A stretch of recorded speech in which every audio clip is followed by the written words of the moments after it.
sobre las matemáticas, sobre la simbología, sobre los pensamientos y sobre los ciegos. Bienvenidos a este podcast acerca de las matemáticas para ciegos. Comencemos.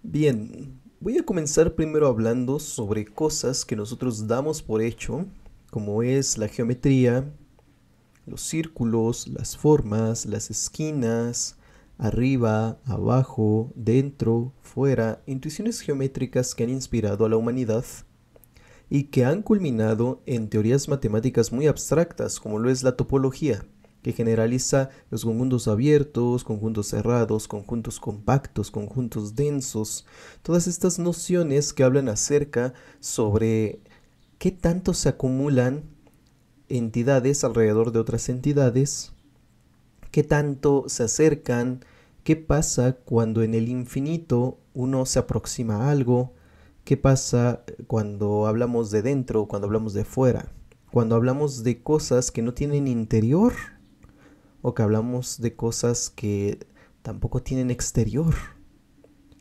Hay muchas nociones que no son tan intuitivas, pero sin embargo, hablar de matemáticas para una persona ciega representa un reto que ni siquiera imaginamos, ya que mucha de la ayuda que nos ofrece la matemática a nivel intuitivo es la visualización. Por ejemplo, en teoría de gráficas, hablamos de una gráfica como un conjunto de puntos y un conjunto de líneas que vinculan esos puntos. Ese vínculo lo manifestamos de forma teórica como una pareja donde tenemos un número y otro número, o una variable y otra variable, las cuales son aristas o puntos, y el tenerlos emparejados significa que están vinculados. Estas formas abstractas no son muy intuitivas y a veces no nos permiten pensar muy bien en cómo resolver problemas. Por eso nos ayudamos de intuiciones geométricas, como las gráficas en la teoría de gráficas, o los diagramas de Venn, los diagramas conmutativos y los diagramas de Hasse, entre muchas otras cosas. De hecho, la misma simbología matemática, es decir, estos símbolos como para todo x existe y, tal que phi de x igual a phi de y, implica, etc. Todos estos símbolos, como son esta a invertida, la espejada, una variable como x, una función phi o un predicado phi, la flecha de implicación, que nos habla de una dirección, de una causa y consecuencia. Todas estas incluso, aunque no lo parezca, son de ayuda a nivel visual para entender todo este mare magnum de ideas abstractas que se condensan en esta notación y que si queremos transmitirlo a una persona que no puede ver, ¿cómo le vamos a hacer? ¿Qué es lo que le tenemos que decir? ¿Cómo le damos esa información? ¿Existe alguna forma en la cual nosotros podamos también empaquetar de forma auditiva y comprimir, así como utilizamos la notación simbólica para comprimir estas ideas? ¿Existirá alguna forma de comprimir todas estas ideas en una forma fonética que pueda ser fácilmente transmitible y que todo el mundo entienda, al igual que se entiende la simbología? Hay muchos aspectos de la humanidad que se han descuidado, muchas cosas que a nadie le interesan porque la minoría son quienes requieren de esas cosas. No se hacen todo el tiempo cosas para ciegos, no se hacen muchas cosas, no todo lo que se hace en el mundo está hecho para todos. Por ejemplo, cosas para zurdos, cosas para ciegos, cosas para sordos. No todo el tiempo nos estamos preocupando por cosas que tenemos y que damos por hecho. Cuando a uno le falta algún sentido, alguna capacidad, entonces es cuando se hace presente y se hace fehaciente la ausencia. Vamos a hablar un poco sobre la historia de la matemática y vamos a tratar de dar con algunas ideas que nos permitan pensar en qué podría ser favorable a la hora de enseñarle matemáticas a una persona ciega. Primero vayamos a la antigua Grecia. Cuando se compilaron los elementos de Euclides, estos tomos son un compendio de conocimientos de la época y hablan sobre cómo se hacía matemáticas en esa época. Se hacía de forma deductiva y de forma lógicamente correcta. La simbología no existía o era muy escasa. Realmente eran verbalizaciones y había supuestos como el todo es igual a la suma de sus partes, lo que Euclides llamaba las nociones comunes.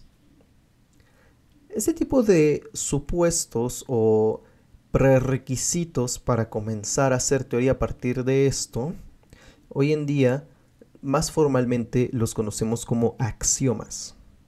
Los axiomas son aquellos postulados, predicados o proposiciones que damos por hecho. El quehacer matemático, cuando es muy verbal, puede dar pie a ambigüedades o puede ser que no podamos condensar una idea concreta y que pueda ser entendible por todos de la misma manera. Se puede dar a interpretación mucha de esta carga lingüística que provee el lenguaje natural. Por esta razón y por otras más, es que la formalización de la matemática, como hoy la conocemos, con la simbología que hoy le damos, ha sido una labor titánica e indispensable para poder hacer avances en la matemática. Sin embargo, considero que seguramente muy poca gente ciega ha de conocer la forma de estos símbolos como para poderla trazar. De hecho, muy posiblemente muchas personas, incluso que pueden ver, no conocen los cuantificadores universal y existencial o los cuantificadores de lógica modal o cómo se escriben cierta simbología.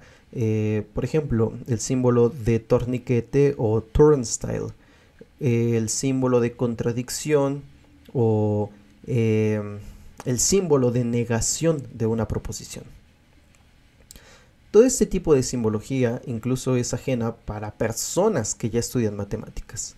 Así que es una labor titánica la de tratar de traducir toda esta simbología y todas estas nociones que se tienen en la matemática a personas ciegas. Y vamos a tratar ideas y algunos conceptos y algunas claves para poder traducir de simbología a verbalización y tratar de compactar esa verbalización.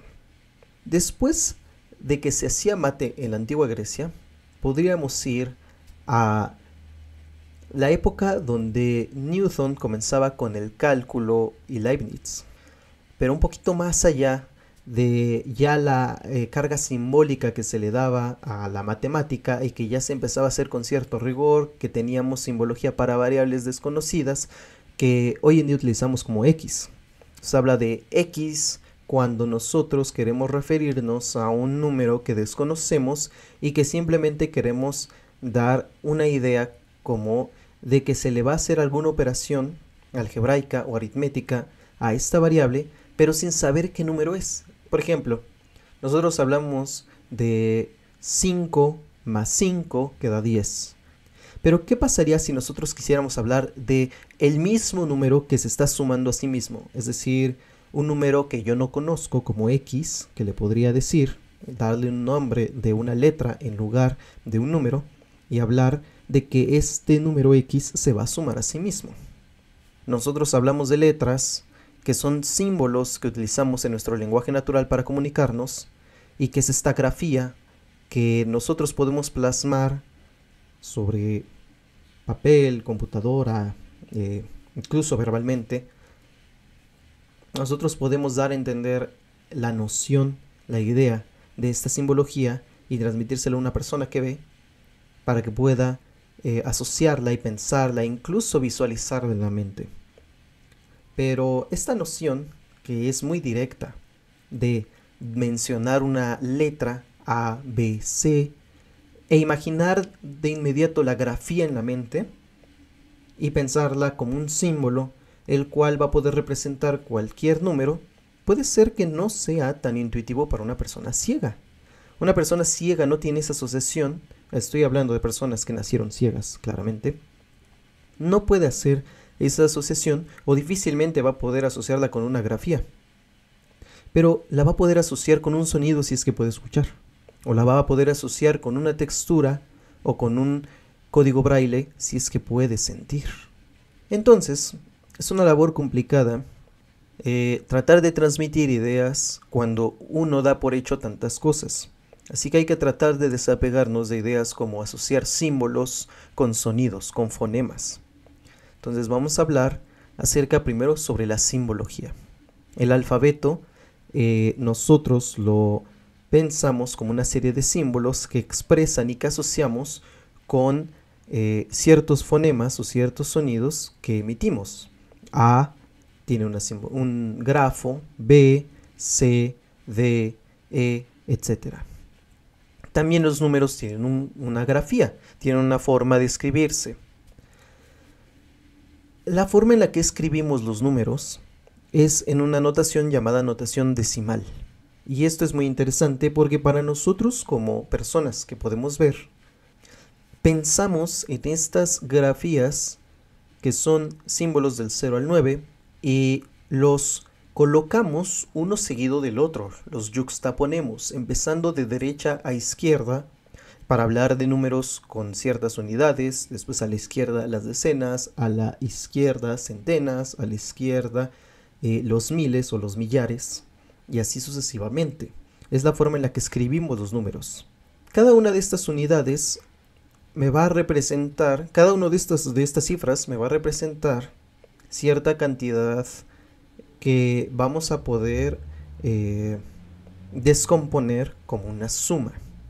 Así, un número como 512, que se compone de las grafías 5, 1, 2, representa 5 centenas, una decena y 2 unidades. Esta es la forma de expresar los números a través de sus cifras. Pero nosotros necesitamos las cifras porque tenemos una limitante, la limitante de la cantidad de símbolos que vamos a utilizar a la hora de expresar un número. Y dependiendo de esta cantidad de símbolos que utilicemos para expresar un número, que le llamamos la base, por ejemplo, el código binario está en base 2, lo cual significa que utilizamos dos símbolos, o dos símbolos, el 0 y el 1 usualmente, para representar números. Pero en realidad la idea abstracta de número, la esencia de lo que es un número, trasciende la cantidad de símbolos que utilizamos o la base que utilizamos para expresar estos números. Realmente, la idea abstracta de número no tiene que ver con la base. Históricamente se nos hizo más sencillo y lo adoptamos por tradición, los números en base 10. Pero en realidad, ¿será esto necesario para una persona ciega? ¿Será que podrá procesar los números en alguna otra base o podrá entenderlos fuera de esta carga simbólica a la cual estamos tan apegados? En alguna época, los lógicos se preguntaron, en el momento en el que todavía filosofía, matemática y física eran disciplinas que estaban muy entremezcladas, la época en la que vivió Wittgenstein, Russell, Cantor,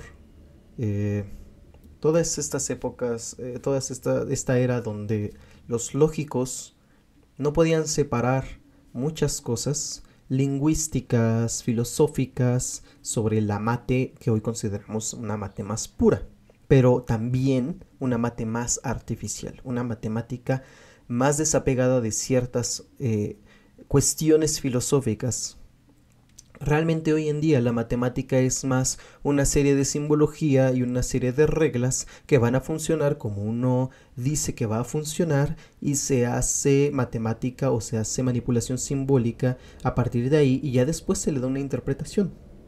Pero realmente, eh, no sé, la matemática se ha alejado muchísimo de estas ideas filosóficas. La matemática se ha alejado de cuestiones muy delicadas, cuestiones que tienen más que ver con las ideas de los trascendentes de Wittgenstein. Cuando hablamos de tiempo o cuando hablamos de modelar cosas sencillas, por ejemplo, hablemos de una función que recibe un parámetro o una variable, es decir, recibe un tiempo, una t. Hablamos del símbolo t porque tiempo se escribe con t.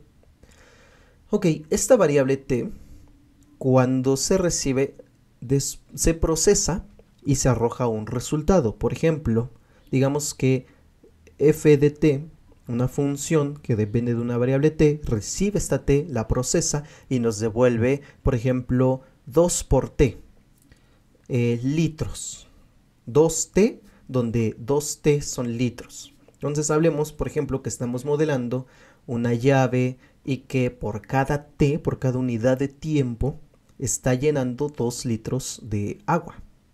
Entonces estamos haciendo un simple modelado, ya sea físico o matemático, muy sencillo, muy reducido de lo que realmente sería la realidad, pero nos ayuda a simplificar y entender cómo nosotros pasamos de lo que es el mundo real o de lo que son las nociones que nuestra experiencia cotidiana, cómo las traducimos a cosas simples que pueden ser modeladas con matemática, que no es la realidad, pero que es algún aspecto que es lo suficientemente simple o lo suficientemente complejo, en algún equilibrio, como para poder darnos una idea de cómo funciona el mundo real, para aproximarlo.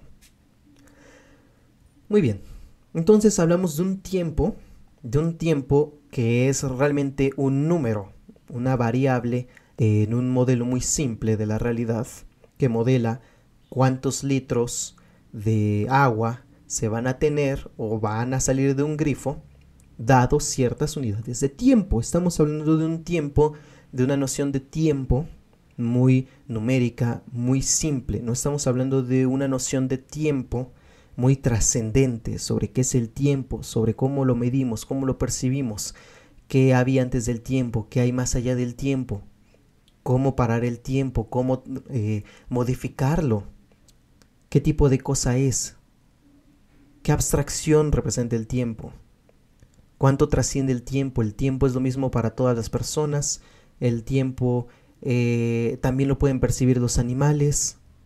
¿El tiempo realmente es una ilusión y solamente es producto de la memoria? ¿O el tiempo es una cosa inherente a la realidad? No hablamos de tiempo en un sentido muy profundo y filosófico. Entonces, en el momento en el que las personas y los filósofos y los lógicos empiezan a separar las ideas como la noción esencial del tiempo y un tiempo modelado muy simple, entonces es cuando empezamos a separar un poco más la matemática de la filosofía, por ejemplo, o de la lingüística. No se han alejado tanto. La cosa es, el manejar ideas como el tiempo a diferentes niveles y en diferentes escalas, no se suele hablar mucho, no se suele explicar o especificar que en realidad el tiempo del que se habla cuando se hace un modelo matemático muy simple como f de t igual a 2t, no es lo mismo que un tiempo filosófico, un tiempo esencial. Y hay que hacer este tipo de distinciones porque es importante distinguir que la matemática moderna hoy en día es más simbólica y hoy en día es un poco más desapegada de muchas cuestiones que rayan un poco más en lo filosófico. Hay personas que no pueden discernirlo y es importante saber cuáles son los límites de las teorías que estamos utilizando, y realmente que muchas veces la matemática a un nivel formal va a trabajar como una manipulación simbólica, Pero la matemática, como trabaja cognitivamente hablando, es decir, en la mente de los humanos, es más como una cuestión que interpretamos, una cuestión de intuición, son cuestiones un poco más complejas que realmente la mera manipulación simbólica. Sin embargo, la matemática formal hoy en día es más que nada esta manipulación simbólica que nos lleva a ideas muy interesantes, pero no deja de ser a nivel formal esta manipulación simbólica meramente. Ya que nosotros le demos una interpretación, es una cuestión aparte. Pero hay que aprender a distinguir que una cosa es el acto mental, las ideas que se tienen que evocar y la ayuda que uno hace utilizando el lenguaje natural o utilizando ideas del mundo real. Pero la mate es una cosa y la mente es otra cosa, las ideas son otra cosa. La mate se puede ver más como un juego formal de manipulaciones simbólicas, sintácticas, y sí le damos cierta semántica, y sí le damos ciertas interpretaciones, pero eso ya es más entre nos, ya es más apegado a la cognición de la persona, más que en sí a esta matemática meramente simbólica. Ahorita estoy hablando de una matemática muy simple y simbólica, desapegada de muchas ideas que tenemos los humanos. Entonces hay que tratar de distinguir y de discernir este tipo de conceptos. Una matemática que es más simbólica e ideas más abstractas que están más apegadas a nuestra experiencia cotidiana, a nuestra qualia, a nuestra a cómo hemos vivido en el mundo, a cómo lo percibimos, al lenguaje natural que tenemos para procesar situaciones, y hay que tratar de distinguir estas dos entidades para poder enseñar la parte más simbólica y rigurosa. También, claro, uno puede hablar de la otra parte, de una parte un poco más intuitiva, un poco más cognitiva, un poco más interpretativa, y cómo auxiliarnos de ciertas intuiciones, bueno, de ciertos apoyos que nos van a dar intuiciones para entender esta simbología. Por ejemplo, en el caso de una persona que puede ver, pues imágenes, videos, gráficos, modelado tridimensional o alguna cosa auxiliar que nos ayude a entender mejor lo que es la simbología y esta parte más pura y simbólica y sintáctica que tiene esta faceta más formal que tiene la matemática. De hecho, en general, cuando uno hace una demostración o cuando uno hace matemáticas, lo que suele hacer es, incluso entre colegas, entre personas que estudiamos matemáticas, no hacemos toda la cuestión simbólica y sintáctica, toda esta manipulación a nivel lógico, a nivel de lógica proposicional o lógica de primer orden, mejor dicho, y todos los intercambios simbólicos que nos provee la sintaxis y todas estas reglas de lógica de primer orden, y utilizamos ZFC todo el tiempo y axioma por axioma de la teoría de conjuntos de Zermelo Frenkel, con algún axioma extra como el de elección, y estamos símbolo por símbolo haciendo los intercambios correctos. No es así. Realmente esto, aunque es muy bueno para hacer la matemática y que esté sentada en piedra y que todas las verbalizaciones que hagamos tengan una correspondencia con esta simbología, no quiere decir que sea más fácil como humanos manipular esta simbología. De hecho, no es así, todo lo contrario. Nos es muchísimo más fácil entre nosotros hablar de ideas más intuitivas, de dibujos mal hechos que evocan ciertas nociones mentales, que nos evocan ideas auxiliares para poder entender toda esta simbología. Es un hecho y es cierto que sí tiene que haber una correspondencia de todas estas ideas intuitivas con esta simbología rigurosa. Si no, no se estaría haciendo la matemática de forma correcta. No estaremos haciendo matemáticas, estaremos divagando, estaríamos dando buenos argumentos quizá, o tratando de convencer, pero no estaríamos haciendo matemáticas. Y no hay que perder eso de vista tampoco.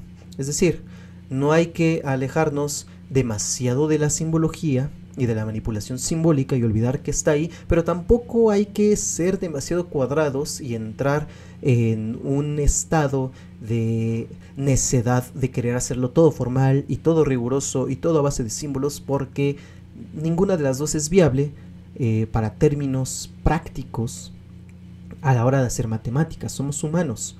Si fuésemos seres que tuviéramos otras capacidades cognitivas, otras capacidades como las computadoras que pueden procesar grandes cantidades de datos, de números o de símbolos, que pueden hacer cómputo muy muy rápido y muy exacto, más que el de una persona para la velocidad, por ejemplo, a excepciones, ¿no? de ciertas personas, pero estas capacidades que tiene una computadora, por ejemplo, podría ser que nos ayudaran a nosotros como humanos si las tuviéramos, pero no es así, todavía no es así, o por lo menos no ahorita en los 20 que estamos, los 2020 que estamos, 20. Pero bueno, quizá en un futuro se podría hablar de algo un poco más sofisticado. Quizá este video ya es un poco arcaico, quizá ya fue superado, pero por ahora es así. Los humanos tenemos ciertas limitantes y tenemos que adecuarnos a esas limitantes y tratar de hacer lo más eficiente posible nuestro quehacer con estas limitantes que tenemos. Ahora vamos a hablar de nuevo de las personas ciegas. Estas personas no tienen la posibilidad, no es que no la requieran o no, sino simplemente no tienen la posibilidad del apoyo visual. Entonces, ¿qué particularidades cognitivas podríamos aprovechar para que puedan procesar mejor la matemática? Quizá ya no depender de los símbolos que expresan un número, o quizá, hablando de teorías más profundas, encontremos una nueva forma de hacer matemática que pueda ser muy diferente y que pueda ser fácilmente procesable por una persona que no ve. Quizá tienen alguna forma de concebir de forma más directa o diferente alguna cuestión matemática y que puedan procesarla muchísimo mejor. Yo también he pensado en esto.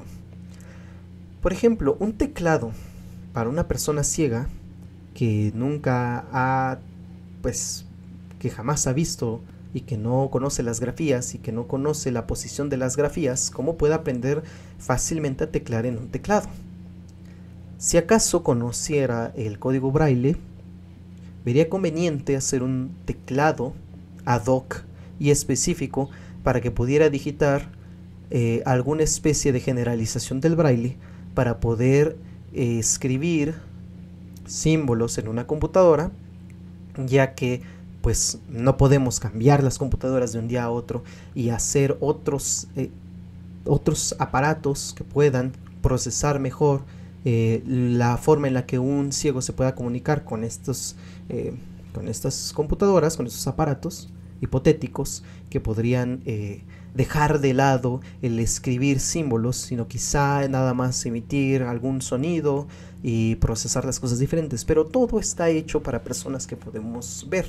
Digo podemos porque todavía puedo. Pero las computadoras de hoy en día están diseñadas para personas que pueden ver. Entonces necesitamos interfaces para personas ciegas. Necesitamos objetos, herramientas, pero lo más específico y ad hoc para la persona ciega.